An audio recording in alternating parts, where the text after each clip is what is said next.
महाराष्ट्र के राज्यपाल सीपी राधाकृष्णन जी, महाराष्ट्र के लोकप्रिय मुख्यमंत्री देवेंद्र फडणवीस जी, मंत्रिपरिषद के मेरे वरिष्ठ साथी श्रीमान राजनाथ सिंह जी, संजय सेठ जी, महाराष्ट्र के मुख्यमंत्री, उनके साथ आज हमारे दोनों उप मुख्यमंत्री भी हैं, उप मुख्यमंत्री श्रीमान एकनाथ शिंदे जी, Ajit Pawar ji, CDS, CNS, navy के सभी साथी, मझगांव डॉकयार्ड में काम करने वाले सभी साथी, अन्य अतिथिगण, देवी और सज्जनों, 15 जनवरी के दिन को आर्मी डे के रूप में भी मनाया जाता है। देश की रक्षा के लिए अपना जीवन समर्पित करने वाले प्रत्येक जाबाज को मैं नमन करता हूं। मां भारती की रक्षा में जुटे हर वीर वीरांगना को मैं आज के दिन बधाई देता हूं। साथियों, आज भारत की समुद्री विरासत नेवी के गौरवशाली इतिहास और आत्मनिर्भर भारत अभियान के लिए भी बहुत बड़ा दिन है। छत्रपति शिवाजी महाराज ने भारत में नौसेना को नया सामर्थ्य दिया था, नया विजन दिया था।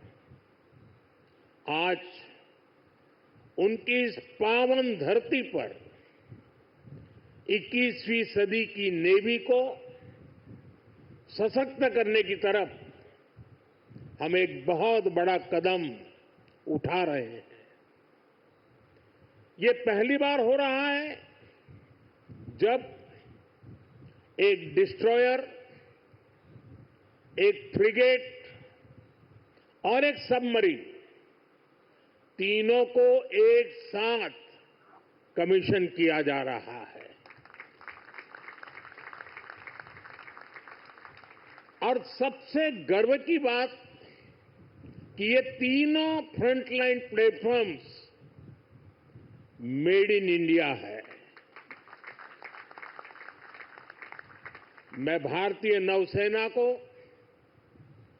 इनके निर्माण कार्य से जुड़े सभी साथियों को, इंजीनियर्स को, श्रमिकों को और पूरे देश को बधाई देता हूं।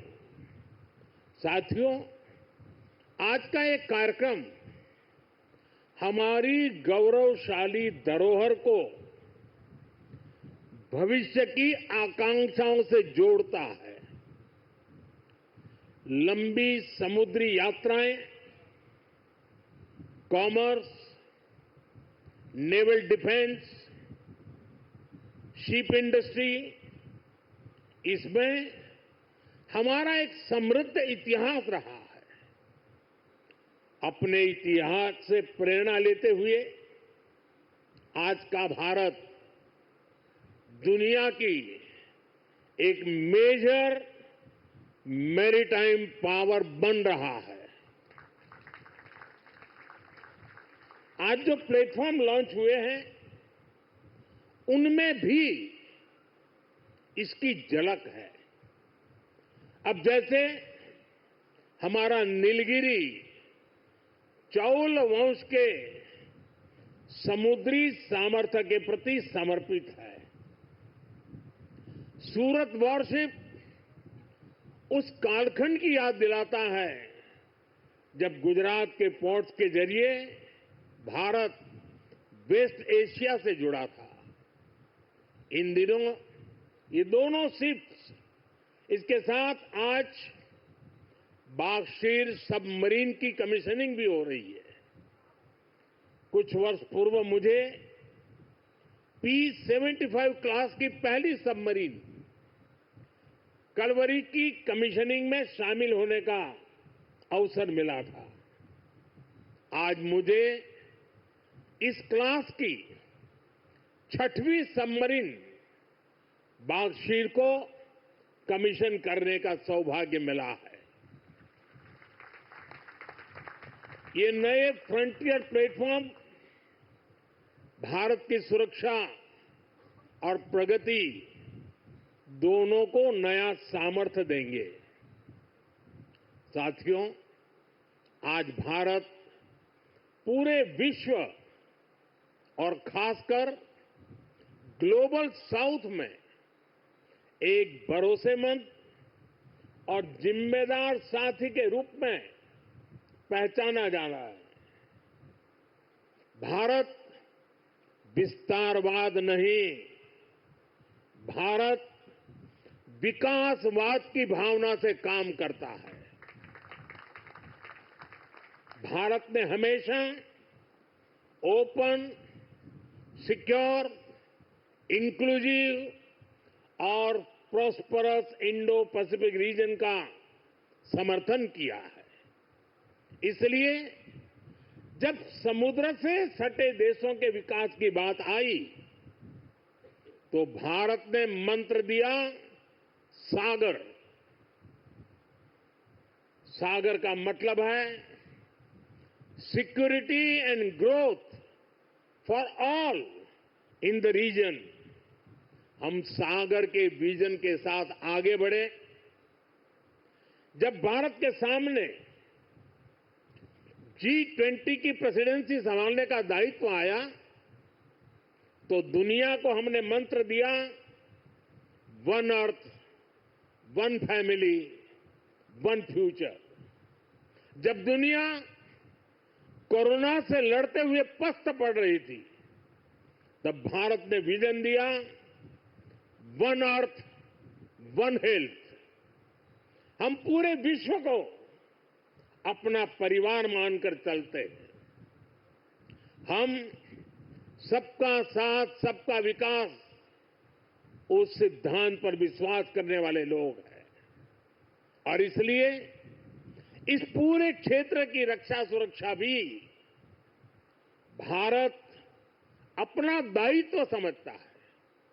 साथियों, ग्लोबल सिक्योरिटी, इकोनॉमिक्स और जियो पॉलिटिकल डायनेमिक्स को दिशा देने में भारत जैसे मैरीटाइम नेशन की भूमिका बहुत बड़ी होने वाली है।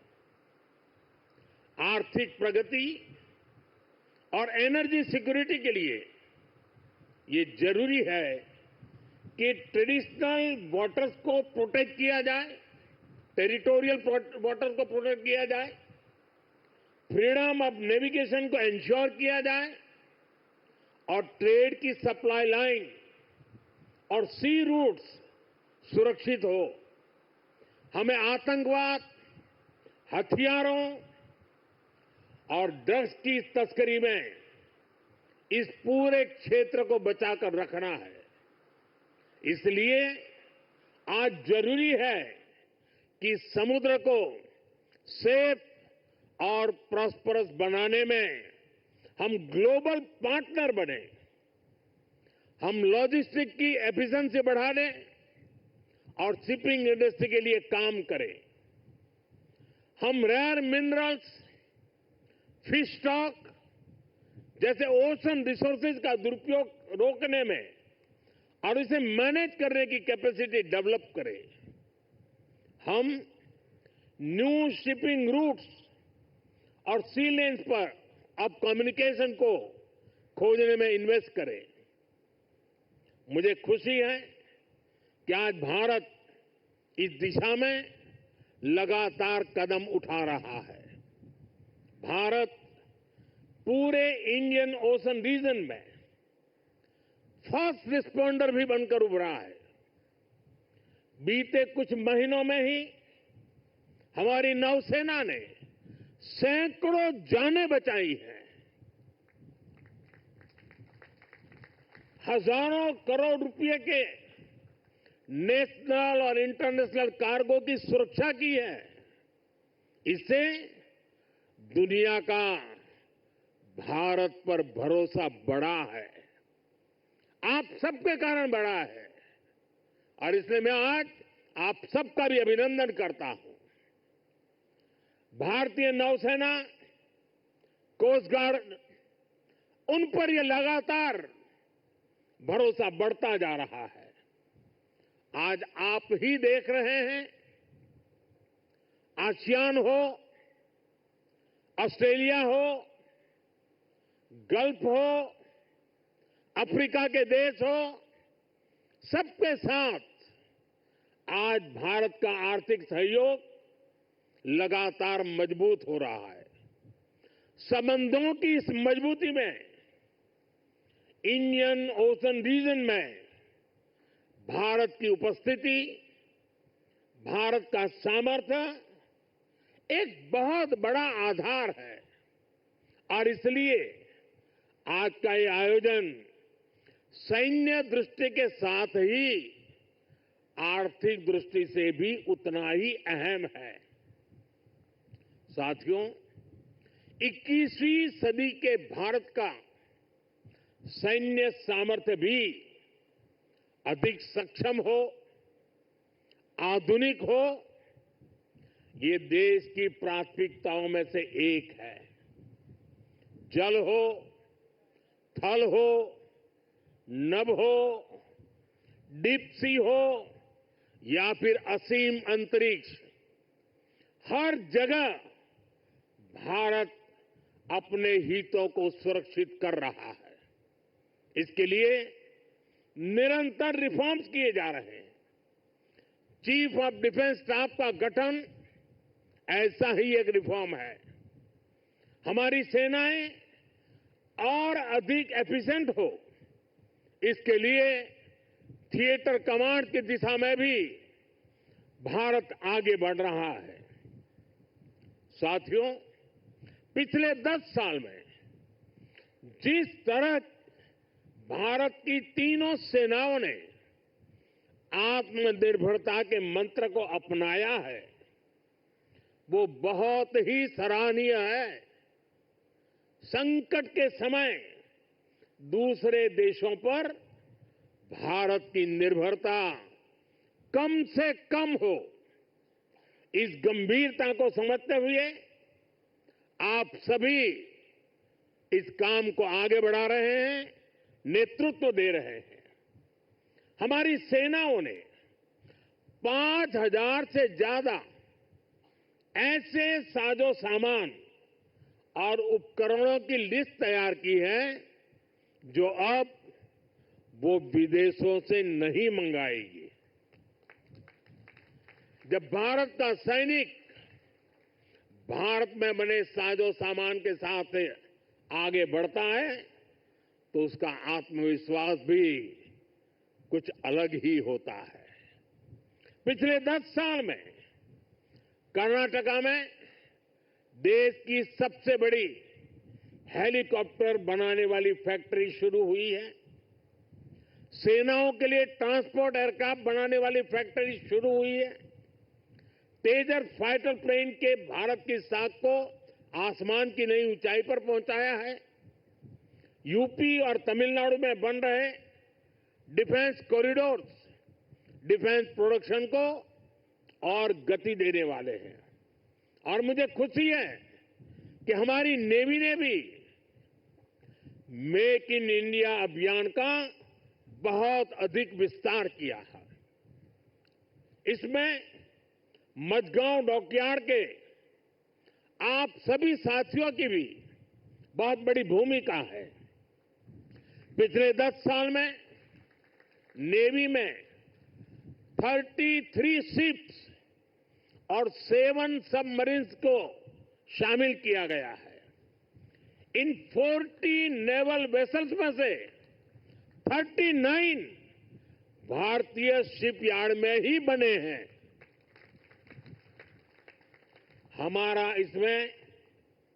हमारा भव्य विराट आईएनएस विक्रांत एयरक्राफ्ट कैरियर और आईएनएस अरिहंत और आईएनएस अरिघात जैसी न्यूक्लियर सबमरीन भी शामिल है।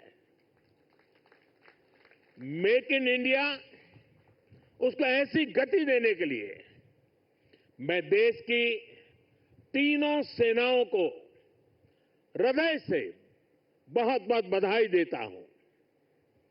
आज भारत का डिफेंस प्रोडक्शन 1.25 लाख करोड़ रुपए से ज्यादा हो चुका है। हम 100 से ज्यादा देशों को डिफेंस इक्विपमेंट एक्सपोर्ट कर रहे हैं। मुझे विश्वास है आपके सहयोग से आज भारत तेजी से अपने डिफेंस सेक्टर का कायाकल्प करके दिखाएगा। साथियों, मेक इन इंडिया से भारत की सेनाओं का सामर्थ्य बढ़ने के साथ ही आर्थिक प्रगति के नए द्वार भी खुल रहे हैं। जैसे एक उदाहरण शिप बिल्डिंग इकोसिस्टम का है। आप में से बहुत से लोगों को पता होगा, एक्सपर्ट भी कहते हैं शिप बिल्डिंग में जितना इन्वेस्ट किया जाए उसका 2 गुना पॉजिटिव इंपैक्ट इकोनॉमी पर पड़ता है। यानी अगर हम शिप बिल्डिंग में 1 रुपये लगाते हैं तो इकोनॉमी में 1 रुपया 82 पैसे के आसपास सर्कुलेशन होता है। अब सोचिए, अभी देश में 60 बड़े शिप्स अंडर कंस्ट्रक्शन है। इनकी वैल्यू 1.5 लाख करोड़ रुपए के आसपास है। यानी इतना पैसा लगाने से करीब 3 लाख करोड़ रुपए का सर्कुलेशन हमारी इकोनॉमी में होगा और रोजगार के मामले में तो इसका 6 गुना मल्टीप्लायर इफेक्ट होता है। जहाजों का ज्यादातर सामान, ज्यादातर पार्ट्स देश के एमएसएमई से ही आता है। इसलिए अगर 2000 वर्कर एक जहाज बनाने के काम में लगते हैं तो दूसरी इंडस्ट्री में जो एमएसएमई सप्लायर है उस एमएसएमई सेक्टर में करीब 12,000 रोजगार बनते हैं। साथियों, आज भारत दुनिया की तीसरी बड़ी इकोनॉमी बनने की तरफ तेजी से आगे बढ़ रहा है। हमारी मैन्युफैक्चरिंग, हमारी एक्सपोर्टिंग कैपेसिटी भी लगातार बढ़ रही है। आने वाले सालों में सैकड़ों नए शिप्स की, नए कंटेनर्स की जरूरत भारत को होगी। इसलिए पोर्ट लेड डेवलपमेंट का मॉडल हमारी इकोनॉमी को गति देने वाला है, रोजगार के हजारों नए मौके बनाने वाला है। साथियों, इस क्षेत्र में कैसे रोजगार बढ़ रहा है, इसका एक उदाहरण सी फेरर्स की संख्या भी है। 2014 में भारत में सी फेरर्स की संख्या 1.25 लाख से भी कम थी। आज ये 2 गुने से भी अधिक बढ़कर लगभग 3 लाख तक पहुंच चुकी है। आज भारत सी फेरर्स की संख्या में विश्व में टॉप 5 में आ गया है। साथियों, हमारी सरकार का तीसरा कार्यकाल अनेक बड़े निर्णयों के साथ शुरू हुआ है। तेज गति से हमने नई नीतियां बनाई हैं, देश की जरूरतों को देखते हुए नए कार्य शुरू किए हैं। देश के हर कोने, हर सेक्टर का विकास हो, इस लक्ष्य के साथ हम चल रहे हैं। पोर्ट सेक्टर का विस्तार भी इसका ही हिस्सा है। हमारे तीसरे टर्म के पहले बड़े फैसलों में से था महाराष्ट्र के वाढवण पोर्ट को मंजूरी। 75,000 करोड़ रुपए के खर्च से इस आधुनिक पोर्ट के निर्माण का काम शुरू भी हो चुका है। इससे भी महाराष्ट्र में रोजगार के हजारों नए अवसर बनने वाले हैं। साथियों, बहुत लंबे समय तक बॉर्डर और कोस्टलाइन से जुड़े कनेक्टिविटी इंफ्रास्ट्रक्चर पर उतना ध्यान नहीं दिया गया। बीते 10 सालों में इसके लिए भी अभूतपूर्व काम हुआ है। 2 दिन पहले ही मुझे जम्मू कश्मीर में सोनमर्ग टनल का लोकार्पण करने का अवसर मिला है। इससे करगिल, लद्दाख जैसे हमारे सीमावर्ती इलाकों तक पहुंचना, उसमें बहुत आसानी होगी, सुलभ होगी। पिछले साल अरुणाचल प्रदेश में सेला टनल का लोकार्पण हुआ है। ये एलएसी तक हमारी सेना की पहुंच को आसान बना रही है। आज शिंकुल्ला टनल और जोजिना टनल जैसे अनेक क्रिटिकल इंफ्रास्ट्रक्चर पर तेजी से काम चल रहा है। भारत माला परियोजना से बॉर्डर एरिया में शानदार नेशनल हाईवे का नेटवर्क बनाया जा रहा है। वाइब्रेंट विलेज प्रोग्राम आज बॉर्डर के गांवों के विकास में अहम भूमिका निभा रहा है। बीते दशक में अपने दूर सुदूर के आइलैंड पर भी हमने फोकस किया है। जहां कोई भी नहीं रहता, उन आइलैंड्स की भी रेगुलर मॉनिटरिंग की जा रही है। इतना ही नहीं, अब उस आइलैंड की नई पहचान भी बनाई जा रही है, उन्हें नया नाम दिया जा रहा है। इतना ही नहीं, हिंद महासागर में समुद्र तल पर भी जो समुद्री पर्वत या सी माउंट है, उनका भी नामकरण किया जा रहा है। पिछले साल भारत की पहल पर इंटरनेशनल संस्था ने 5 ऐसे स्थानों को नाम दिए हैं। हिंद महासागर में अशोक सी माउंट, हर्षवर्धन सी माउंट, राजराजा चोल सी माउंट, कल्पतरु रीज और चंद्रगुप्त रीज भारत का गौरव बढ़ा रहे हैं। साथियों, हम सब जानते हैं, भविष्य में असीम अंतरिक्ष और डीप सी दोनों का कितना महत्व है। इसलिए आज स्पेस और डीप सी दोनों जगह भारत अपनी क्षमताओं को बढ़ा रहा है। हमारा समुद्रयान प्रोजेक्ट वैज्ञानिकों को समंदर में 6000 मीटर की उस गहराई तक ले जाने वाला है, जहां कुछ ही देश पहुंच पाए हैं। यानी भविष्य की किसी भी संभावना पर काम करने में हमारी सरकार कोई कसर बाकी नहीं छोड़ रही है। साथियों, 21वीं सदी का भारत पूरे आत्मविश्वास के साथ आगे बढ़े, इसके लिए ये बहुत जरूरी है कि हम गुलामी के प्रतीकों से भी मुक्त हो। और हमारी नौसेना ने इसमें भी नेतृत्व दिखाया है। नौसेना ने अपने ध्वज को छत्रपति शिवाजी महाराज की गौरवशाली परंपरा से जोड़ा है। नेवी ने एडमिरल रैंक के एप्लेट्स भी छत्रपति शिवाजी महाराज की परंपरा के अनुसार रिडिजाइन किए हैं। मेक इन इंडिया का अभियान, भारत की आत्मनिर्भरता का अभियान भी गुलामी की मानसिकता से मुक्ति को बढ़ावा देता है। मुझे विश्वास है, आप सभी ऐसे ही देश को गौरव से भरे पल देते रहेंगे। हर वो काम जो भारत को विकसित बनाने में योगदान दे, वो हमें मिलकर करना है। हमारे दायित्व अलग हो सकते हैं, लेकिन सबका ध्येय एक ही है, विकसित भारत। आज जो ये नए फ्रंटियर प्लेटफॉर्म देश को मिले हैं, इनसे हमारे संकल्प को मजबूती मिलेगी। और साथियों, जरा हल्की फुल्की बात करनी है तो मेरा अनुभव रहा है, मैं सेना के जितने भी कार्यक्रमों में गया हूं, अगर खाने में सबसे उत्तम व्यवस्था किसी में है तो नेवी में है।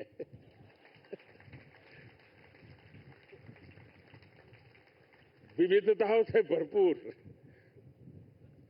अब आज उसमें सूरत शिप जुड़ गया है और हम लोगों को एक कहावत मालूम होगी, बड़ी पॉपुलर कहावत है, और मैं कैप्टन संदीप को कहूंगा कि इस बात को जरा गौर से सुने। वो कहावत है, सूरत का जमण और काशी का मरण। यानी सूरत का जो भोजन होता है वो उतना ही महान होता है, श्रेष्ठ होता है। अब जब सूरत लॉन्च हो रहा है तो मुझे विश्वास है कैप्टन संदीप सुरती खाना भी लोगों को खिलाएंगे। साथियों, ये बहुत ही उत्तम अवसर है। पूरा देश आपको शुभकामनाएं दे रहा है, पूरा देश गौरव से भर रहा है और इसीलिए एक नए विश्वास के साथ, नए उमंग और उत्साह के साथ, नए संकल्प के साथ विकसित भारत के संकल्प को पूर्ण करने के लिए हम पूरे सामर्थ्य से जुड़े। आज के इस अवसर पर इन तीनों महत्वपूर्ण कदम के लिए, महत्वपूर्ण सौगात के लिए आप सबको बधाई देते हुए मैं मेरी वाणी को विराम देता हूं। आप सबको बहुत बहुत शुभकामनाएं। पूरी ताकत से मेरे साथ बोलिए, भारत माता की। कम से कम इस कार्यक्रम में वो आवाज सबसे ज्यादा गूंजनी चाहिए। भारत माता की, भारत माता की, भारत माता की। बहुत बहुत धन्यवाद।